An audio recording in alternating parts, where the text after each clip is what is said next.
এই যে এই দুটো আছে, একটা আছে দুয়ারি, ভাঙাচুরো অবস্থা, খুব একটা ভালো না অবস্থা, তাও আমি পাতবো। আগের দিন পেতেছিলাম, ভালোই মাছ হয়েছে। আর একটা আটল, এই দুটো আছে। আর সঙ্গে আছে রেশনের আটার প্যাকেট। এই দুটো দিয়ে এখন আটা মেখে আমি এখন পাতবো। এই যে ঘাটের দুই সাইডে দুটো পাতবো, তো দেখা যাক কি মাছ হয়। দেখো আটা মাখা হয়ে গেছে, আটা মেখেছি এই যে।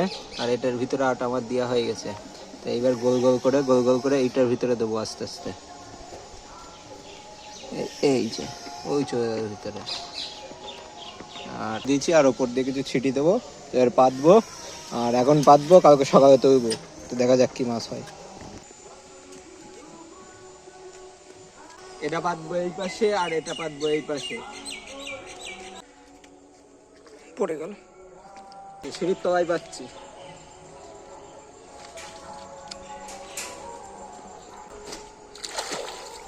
একটা হয়ে গেছে পাতা, একটা পাতা হয়ে গেছে, আর একটা বাকি। এটাও তাড়াতাড়ি পেতে দিই।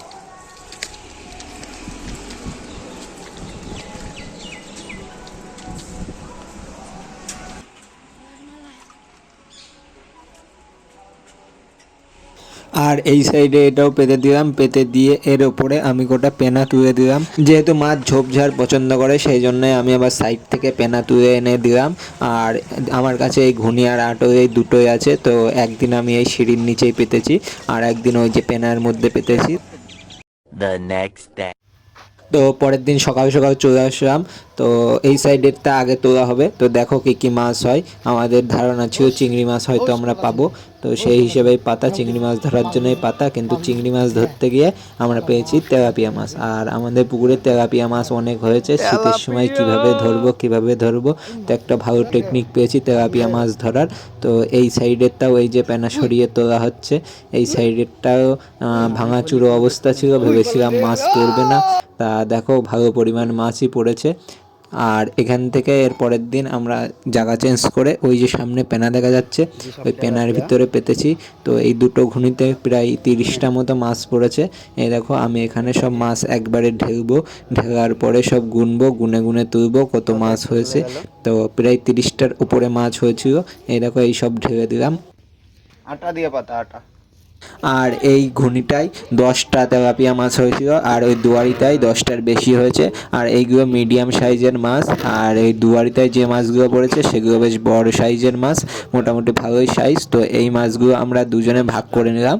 আমাদের যা মাছ হয়ে 30টা মাছের ভিতরে আমরা সব ভাগ করে নিয়েছিলাম। শুভদীপ অর্ধেক আর আমি অর্ধেক, আমরা দুজনে ভাগ করে নিয়ে বাড়ি নিয়ে গেলাম। আর এই মাছই আজকে রান্না করা হলো। আর এই মাছগুলোর ভিতরে 2 রকমের মাছ আছে, হয়তো বোঝা যাচ্ছে না, কিন্তু এর ভিতরে 2 রকমের মাছ আছে, তেলাপিয়া আর মনোপিয়া।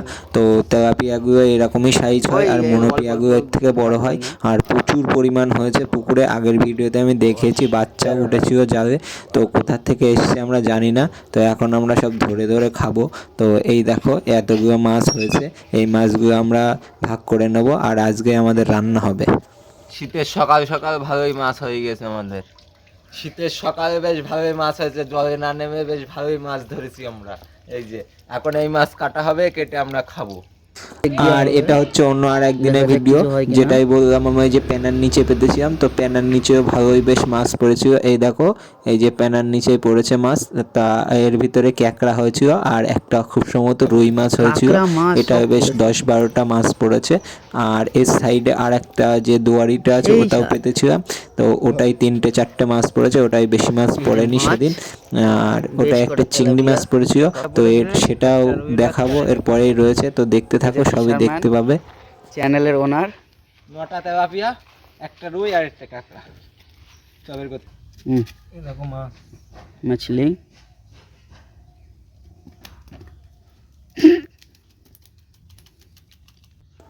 এখানে মাছগুলো আমি বালতির ভিতরে ঢালতে চেয়েছিলাম, কিন্তু মাছগুলো সব বালতির বাইরে পড়ে গেল।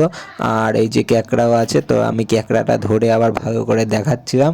এই দেখো আজকে এই কটা মাছ হয়েছে, এই যে ক্যাকড়া। আর এই ক্যাকড়াটা আমি রেখে দিলাম, আর 2-1টা ক্যাকড়া হয়ে একসাথে রান্না করে খেয়ে নেবো। আর এই দেখো এই যে মাছ, 10টা তেলাপিয়া মাছ হয়েছে। আমি আবার এখানে মাছগুলো গুনলাম, আর একটা রুই মাছ হয়েছে। আর প্রথমে আমি একটা মাছ গুনতে ভুল করেছিলাম, তো এক এক করে আমি এবার মাছগুলো সব বালতিতে রেখে দিলাম। এই 10টা মাছ আজকে আবার জিয়ে রাখা হবে, তো কালকে আবার মাছ হবে, সেই মাছের সাথে আবার মাছগুলো খাওয়া হবে। আর এই মাছগুলো এর থেকে আর একটু বড় হয়, তো এই দেখো এই যে এরকম সাইজেরই হয় মাছগুলো, আর এর থেকে খুব একটা বেশি বড় হয় না, অল্প বড় হয়। আর অন্য সাইডে আরেকটা বললাম সেই দুয়ারিটা ছিল, আর দুয়ারিটা এখানে আমি খেজুর পাতার নিচেই, নারকেল পাতার নিচেই পেতেছিলাম। প্রথমে তোলার পরে কোনো সাড়া শব্দ পাচ্ছিলাম না, তো তাই ভাবলাম হয়তো কোনো মাছ পড়েনি, তো কিন্তু আবার ভালো করে দেখার পরে দেখলাম না, মাছ পড়েছে। এই জায়গায় শুভদীপ ঠিক করে ভিডিওটা করতে পারেনি, মাছটা নামানোর ভিডিওটা ঠিক করে করতে পারেনি। এই দেখো এই চিংড়ি মাছটা পড়েছে, আর একটা ওই যে রুই, আর একটা তেলাপিয়া আর ক্যাকড়া পড়েছে, এই যে।